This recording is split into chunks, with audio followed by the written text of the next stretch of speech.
Les lectures de la World Builders reviennent en force pour cette nouvelle année, avec 3 œuvres coup de cœur.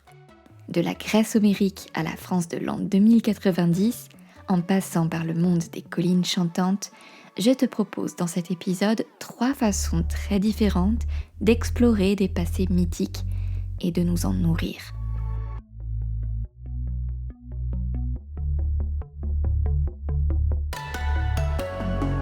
Quoi de neuf ou d'ancien dans les genres de l'imaginaire ? Je vous partage mes dernières lectures parce qu'on a toujours besoin d'alimenter notre gigantesque pile à lire.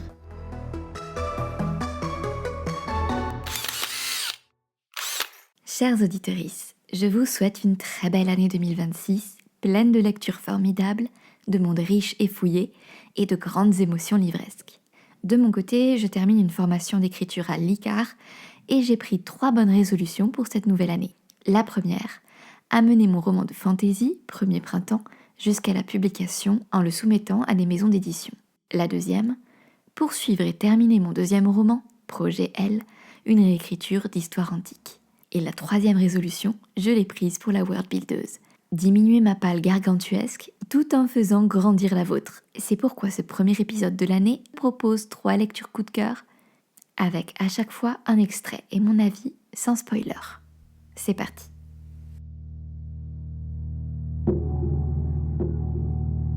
Thétis a quitté sa forme de déesse pour prendre celle d'un vent léger, de quoi gagner en vitesse, en discrétion aussi. Sous cette forme, même un œil avisé ne saurait la reconnaître. Elle est invisible, juste un souffle brillant qui ondule dans les profondeurs de la terre. Bien sûr, c'est une Néréide, alors le parfum d'iode et de sel qui marque son sillage la trahit. Mais ça n'a pas d'importance. À part les morts traînant leur corps de brume, nul n'est là pour s'en apercevoir. Depuis qu'elle s'est réveillée dans la carrière, 2 jours et 1 nuit ont passé. Un temps qu'elle a mis à profit pour voler par-delà le Styx aux eaux noires, dans ce lieu moisi où les racines et les sources des fleuves se recroquevillent.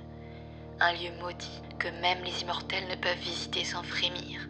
Un lieu qu'ils évitent habituellement. Bravant les étendues arides aux vapeurs méphitiques, les marécages boueux puant le soufre et les étangs glacés, Thétis vole au milieu des enfers. Thétis reprend sa forme, s'étire. Elle est nue, juste habillée de sa chevelure, une masse ondulante, vivante, de boucles épaisses, d'une couleur indicible, soleil, miel, ambre et or fondu tout à la fois. Thétis marche, balançant ses hanches généreuses et ses rondes épaules, appuyant le mouvement cadencé du vol léger de ses doigts. Si le temps existait dans ces lieux ténébreux, il s'arrêterait sur son passage. Mais aux enfers, le temps n'existe pas, même si, dans le cas présent, Thétis risque d'en manquer. Je me souviens très bien du jour où j'ai découvert Pallas de Marine Carteron. Je fouillais l'une de mes librairies préférées et au coin du rayon Young Adult, que d'habitude je visite pas trop, mon regard est tombé sur la superbe couverture du tome 1. Un fond noir et dessus, une Athéna magnifique en armes, imprimée en bronze et en or. Grèce antique, autrice française, superbe couverture, il n'en fallait pas plus pour que je reparte avec Pallas sous le bras.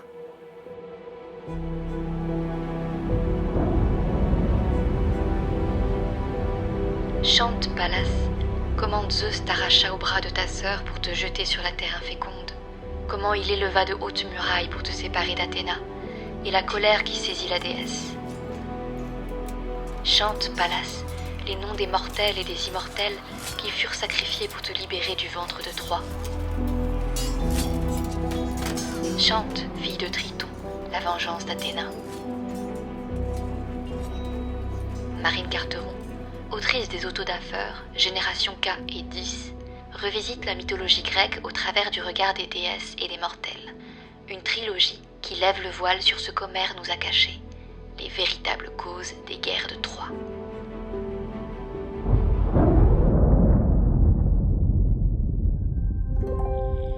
Pallas, c'est une trilogie Young Adult publiée aux éditions du Rouergue entre 2023 et 2024. Elle se compose de 3 titres, Dans le ventre de Troie, Sur les flancs de l'Ida et Sous l'œil de l'Olympe. Marine Carteron y propose une réécriture de la guerre de Troie inspirée de l'Iliade. L'arc narratif principal est porté par la déesse Athéna, qui ourdit en secret un plan pour récupérer le Palladion, une statuette divine dans laquelle Zeus a enfermé sa compagne, Pallas. Or, le Palladion est bien protégé, au cœur des murailles de Troie. Alors, Athéna va, en manipulant dieux et humains, déclencher la plus grande guerre du monde grec, afin de récupérer Pallas, avec l'aide d'héroïnes et de héros qui, elles, le veulent ou non. On le comprend vite, Pallas est une réinterprétation très personnelle des causes de la guerre de Troie. La réécriture antique, parfois appelée retelling mythologique, est un genre de l'imaginaire qui a le vent en poupe ces dernières années. On peut par exemple citer les romans de Madeline Miller, Le Chant d'Achille ou encore Circé, ou encore la bande dessinée L'Or Olympus de Rachel Smith. Le principe est simple, s'approprier des mythes anciens, ou l'histoire antique en général, pour proposer une œuvre de fiction personnelle, quitte à réinterpréter, voire transformer complètement certains éléments. Ces récits proposent très souvent une relecture des histoires à partir de points de vue féminins, voire féministes. C'est le cas de Circé, de Pénélope, reine d'Ithaque, écrit par Claire North, et bien sûr de Pallas de Marine Carteron. La réécriture antique, c'est un genre que j'apprécie énormément. D'abord, j'adore l'histoire ancienne, particulièrement l'Antiquité grecque. Alors, j'aime découvrir comment cet héritage a affecté d'autres personnes que moi, découvrir d'autres visions, portées par de nouveaux points de vue, et surtout voir de quelle manière les auteurices se saisissent de cet héritage commun pour en donner une interprétation singulière. Mais comment gérer le world building quand on fait de la réécriture ? Dans Pallas, pour fonctionner, le world building doit s'appuyer sur une construction imaginaire déjà établie, la mythologie grecque et le récit de l'Iliade, écrite par le poète grec Homère, un texte qui a quand même entre 2700 et 2800 ans. Toute la difficulté est alors de choisir quels sont les éléments à conserver, quels sont les éléments à mettre de côté, quels sont les aspects à réinventer totalement et comment. Parfois dans ce travail, on peut même découvrir des éléments littéraires ou historiques ayant réellement existé, mais qui ont été oubliés depuis ou qui sont méconnus. Marine Carteron a non seulement fait ce travail d'étude et de sélection, mais en plus, elle l'a restitué à la fin de chaque tome. On trouve plusieurs pages qui dévoilent les coulisses de son travail de réécriture. Pour chaque chapitre, elle mentionne ses sources, qu'il s'agisse de textes anciens ou d'articles universitaires. Elle précise les interprétations qu'elle a choisies. Elle dit aussi clairement ce qu'elle a inventé et énonce les libertés qu'elle a prises. C'est globalement la première fois que je vois de telles coulisses et c'est super quand on veut approfondir ses connaissances, qu'on veut prolonger sa lecture. Et comme on est dans un roman young adult destiné à un public jeune, cette mise au point pour distinguer ce qui relève des sources historiques ou littéraires de ce qui relève de la fiction inventée par l'autrice est vraiment bienvenue. Mais pour moi, en tant qu'autrice également engagée dans un travail de réécriture historique, c'est aussi vraiment passionnant de plonger dans le travail, dans l'atelier d'une autre autrice et de comprendre la mécanique de sa propre écriture. L'extrait que j'ai lu le montre déjà. Marine Carteron a une plume splendide. C'est déjà difficile de trouver sa voix, de soigner sa plume, mais l'autrice réussit un beau jeu d'équilibriste en déployant un style élégant, ciselé, à travers un texte young adult qui doit rester accessible. Les passages sont beaux tout en restant fluides, limpides, et c'est un tour de force qui mérite d'être souligné. L'aspect féministe et queer du récit m'a beaucoup plu.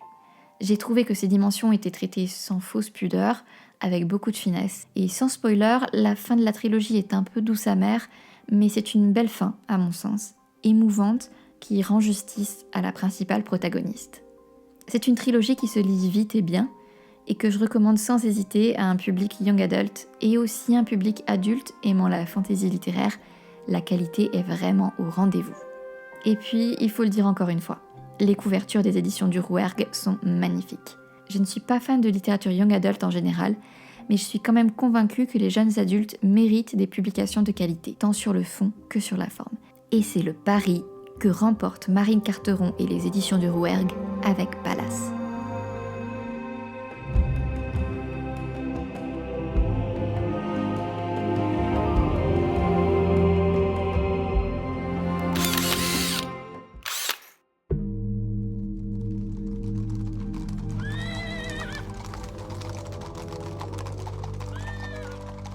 Claquement des bannières et aux cris des gardes, chacun comprit que l'impératrice était arrivée. Elle ne se présenta pas, comme l'avait jadis menacé feu sa mère, à la tête d'un bataillon de mammouths pour abattre l'enceinte du palais de la lumière éblouissante, mais entourée d'une simple garde d'honneur à qui l'on interdit l'accès aux salles intérieures. Ce fut donc seule qu'elle s'avança dans le long vestibule menant à la cour de l'empereur. L'histoire retiendra qu'elle était laide, mais ce n'est pas vrai. Elle avait la beauté d'une étrangère, celle d'une langue qu'on ne sait pas lire. À peine plus grande que moi à l'âge de 10 ans, elle était bâtie comme la fille d'un bouvier. Ses 2 longues tresses d'un noir d'encre pendaient sur ses épaules, et son visage d'une rondeur presque parfaite était aussi plat qu'une assiette. Dans son pays, on la comparait à une perle, dans le nôtre, à une truie. Elle était censée apporter avec elle une fortune de sel, des boisseaux de perles et assez d'huile de baleine pour éclairer le palais pendant au moins 20 ans, la dot la plus riche jamais offerte à un empereur d'âne. Mais ce trésor était encore à une semaine de voyage. Quand elle arriva pour la première fois au palais de la lumière éblouissante, elle se présenta seule et les mains vides, vêtue d'une splendide robe en peau de phoque, mais fort étrange et barbare aux yeux des dames des appartements féminins.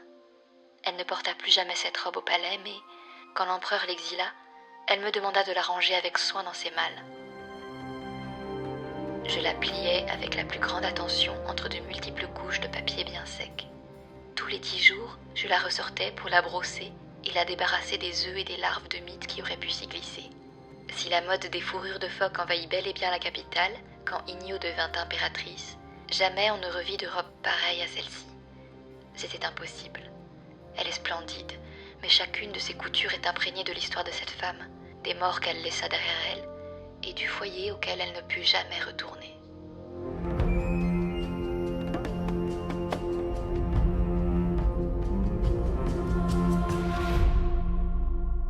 L'impératrice du sel et de la fortune, premier tome des archives des collines chantantes de l'autrice américaine Nivo, est un autre de mes grands coups de cœur de 2025. À Noël dernier, j'ai offert le premier opus en écrivant enfin un roman de fantaisie de moins de 200 pages. Et c'est vrai que c'est suffisamment rare pour être souligné. Bon, en réalité, il s'agit d'une petite saga, commencée en 2020 et toujours en cours à l'heure actuelle. Mais chaque tome est très bref, et hormis un fil rouge autour de la Delphes Chi, on peut les lire de manière assez autonome. Et surtout, on peut aborder l'univers riche des collines chantantes par touches légères et rapides. Conserve cette colère.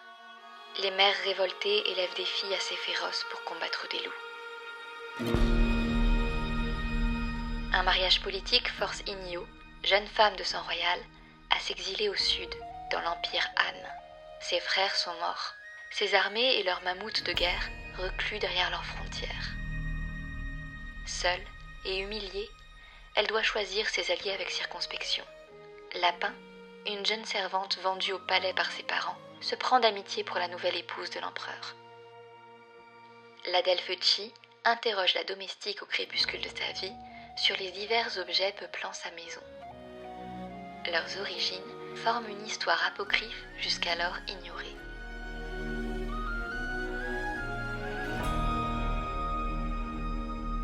Dans les archives des collines chantantes, on suit le périple de l'Adelphes Chi, qui voyage dans l'empire Han dans le but de récolter des histoires, des récits qui doivent alimenter les archives de l'abbaye des collines chantantes. Sur son chemin, Chi, qui est un personnage non-binaire, rencontre une foule de personnages humains ou animaux, tisse des amitiés et des amours ou met sa vie en danger. Au fil des pages, c'est une multitude de récits que l'on découvre et qui dressent un tableau sensible de l'Empire Han et du monde des collines chantantes. Les autres tomes déjà parus chez l'Atalante ont pour titre « Quand la tigresse descendit de la montagne »,« Entre les méandres »,« Des mammouths à la porte » et tout récemment « Les épouses de la haute colline ». Nivo est une autrice américaine, mais si j'ai bien compris, elle a une ascendance chinoise et vietnamienne, ce qui explique sans doute pourquoi les cultures asiatiques sont aussi présentes dans son œuvre. Les archives des collines chantantes relèvent de ce qu'on appelle aujourd'hui de la fantaisie orientale, plus précisément de la fantaisie asiatique. Le principe est très simple, créer un univers imaginaire dont le cadre culturel de référence n'est plus occidental, comme souvent dans la fantaisie générale, château fort, chevalier, dragon, sorcière, mais qui renvoie plutôt à d'autres civilisations, comme ici avec un référentiel asiatique. J'ai beaucoup aimé plonger dans cet univers et j'ai adoré la manière très concrète qu'a l'autrice de l'élaborer.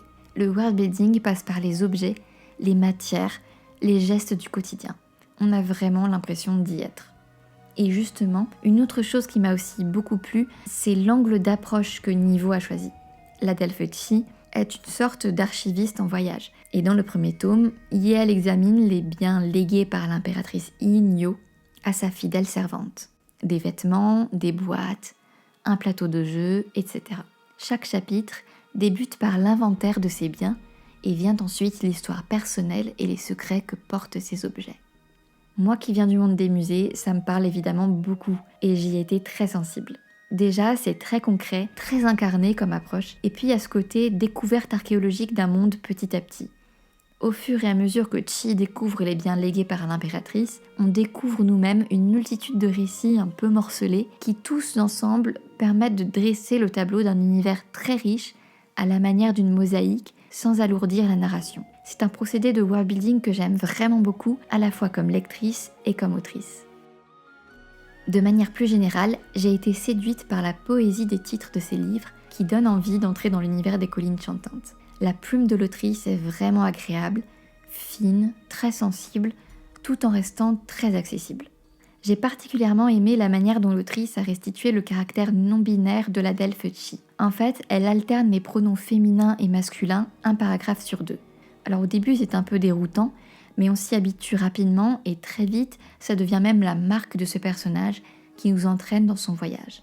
Là encore, j'ai été sensible à l'inclusion de personnages et de relations queer dans le récit et au fait que ces aspects sont normalisés, c'est-à-dire que ce sont juste des faits qui ne font pas débat. Ils existent tout simplement et ça fait respirer un peu. En France, ce sont les éditions de La Talente qui ont publié les archives des collines chantantes à partir de 2023. Ce sont de jolis livres assez minces au graphisme très reconnaissable. Attention, le numéro des tomes n'est pas indiqué, il faut donc vérifier l'ordre de lecture, même si franchement je ne crois pas que ce soit indispensable pour s'imprégner de chaque récit.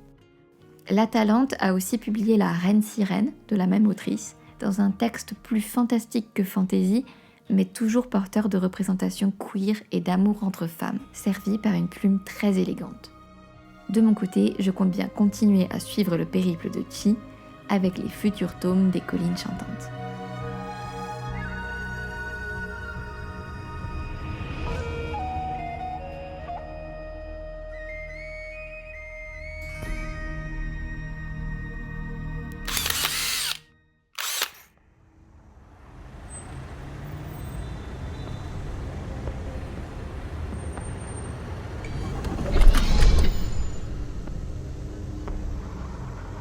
La plupart des clients franchissent en râlant le sas du numéro 22.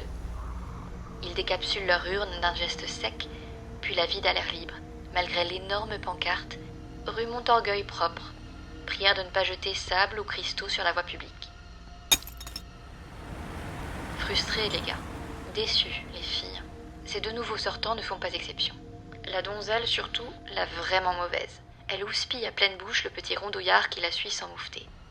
Arthur n'entend qu'en partie sa diatribe hachée par le vent, mais il reconstitue sans peine. C'est plus ou moins la même rengaine depuis 1 heure. Carpe vocem mon cul. Découvrez la surprise que le passé vous réserve, clamait la pub. Tu parles d'une surprise. Aucune séquence audio potable dans ton bibelot de famille. Des raclements de gorge ou des crépitements de pluie sur le toit, ça oui, autant qu'on veut. Également des jurons, mais qui achètera ça? Mazette et sapristi. Ton ancêtre ne savait rien grommeler d'autre? Quel boulet! D'autant qu'il a bouffé la moitié des mots, avec l'accent picard en plus, le moins coté du marché. Cette cliente-là maudit en vrac l'insistance du fiancé, qui la tannait depuis des mois pour venir ici, son optimisme à la con, l'hiver et la perte de temps. La perte d'argent aussi, car leur virée au Poséidon du 1er arrondissement était loin d'être gratuite. L'intégralité de leur revenu universel vient d'y passer. Encore un rêve gaspillé, couine-t-elle en déchirant les feuillets de retranscription. 1000 crêdes fichues par la fenêtre, un loyer carrément, ou une semaine de vacances au soleil, tu te rends compte? Les morceaux de papier tourbillonnent vers son fiancé, qui avise à contre-jour leur dé translucide. Qu'est-ce qu'on fait du cristal? Demande-t-il d'une voix éteinte. Devine. Il le lâche dans la neige craquante, où scintillent 100 autres cristaux, eux aussi remplis d'anciens bruits sans valeur, vieux jurons, vieilles toux, anciennes pluies sur des toits disparus.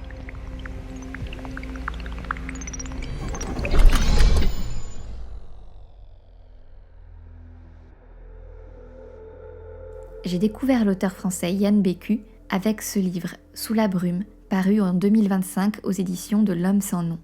Je ne l'ai vraiment pas regretté. Encore une fois, c'est la couverture qui a attiré mon attention, avec son graphisme à la fois coloré et énigmatique, centré sur une statue antique. Ben oui, je suis vraiment incorrigible. Puis la 4e de couverture a fini de me convaincre. Imaginez une technologie capable de repêcher des sons dans les objets du passé. Le papyrus Jarth recracherait des pistes audio millénaires. Entre Toura et Gizeh, on entendrait les voix des Égyptiens chargés d'alimenter en pierre la future pyramide de Khéops. Les céramiques mycéniennes nous ouvriraient les portes dérobées de la Grèce antique. Des pans entiers de l'histoire romaine jailliraient des innombrables poteries samiennes. Quel latin ont parlé les Romains du 1er siècle avant notre ère? Qu'a chanté le petit peuple au sujet d'Antoine et Cléopâtre? Qu'ont murmuré les potiers de Pompéi juste avant l'éruption du Vésuve? Où qu'on se penche, les possibilités seraient prodigieuses. En 2090, cette technologie existe. Elle se nomme Poséidon et elle cache un terrible secret.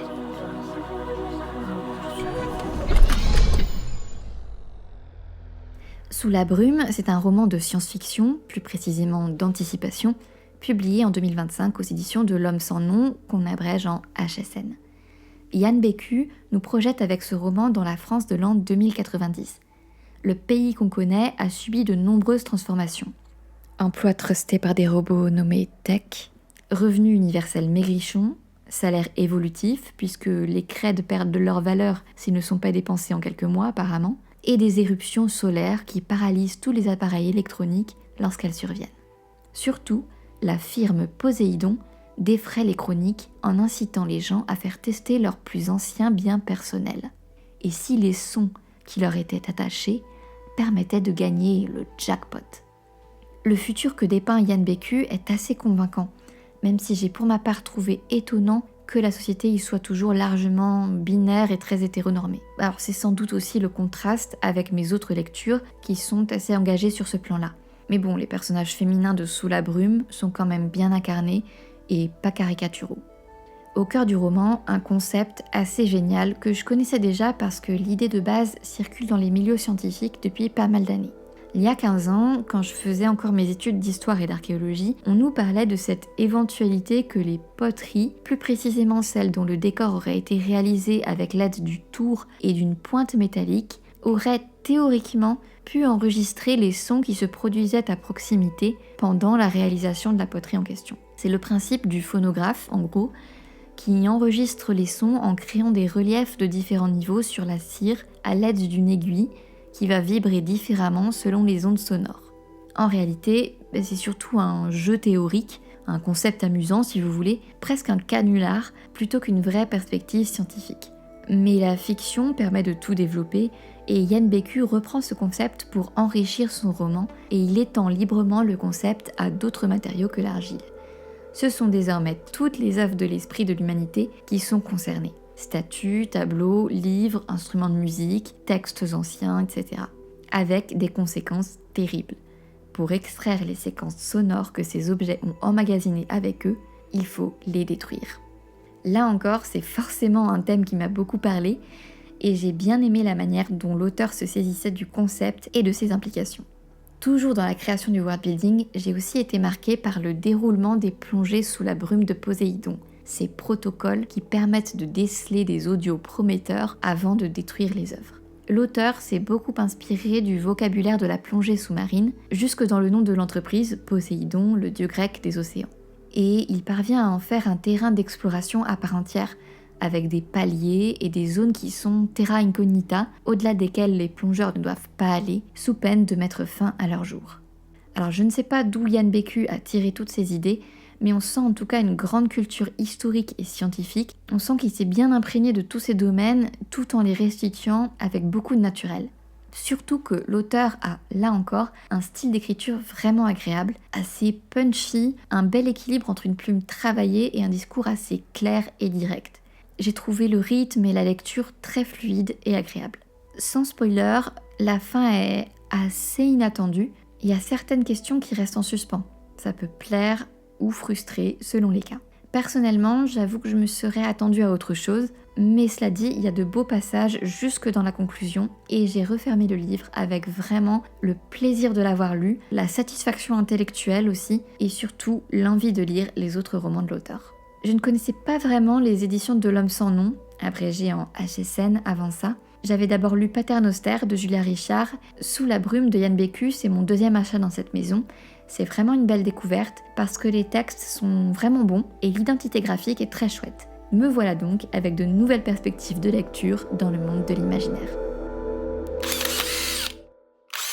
Pallas, l'impératrice du sel et de la fortune, Sous la brume. En résumé, ces 3 œuvres ont un point commun. Elles interrogent notre rapport au passé et à la mémoire. Que représentent les textes et les objets anciens qu'on se transmettent de génération en génération ? Quels récits portent-ils ? Quelles sont les choses qui ne disent pas ? Et comment se les approprie-t-on aujourd'hui ? Que ce soit de manière littérale dans les histoires ou de façon plus méta, à travers la réécriture de textes anciens, l'imaginaire nous offre ici un espace pour revisiter nos héritages et proposer d'autres regards sur ces passés, réels ou inventés, qui font notre présent et notre avenir. C'était les lectures de la World Builders. Si cet épisode vous a plu, une note héroïque, un partage au milieu de l'agora, un petit mot à vos hoplites sûrs et à vos muses préférées offriront à ce podcast une magnifique odyssée.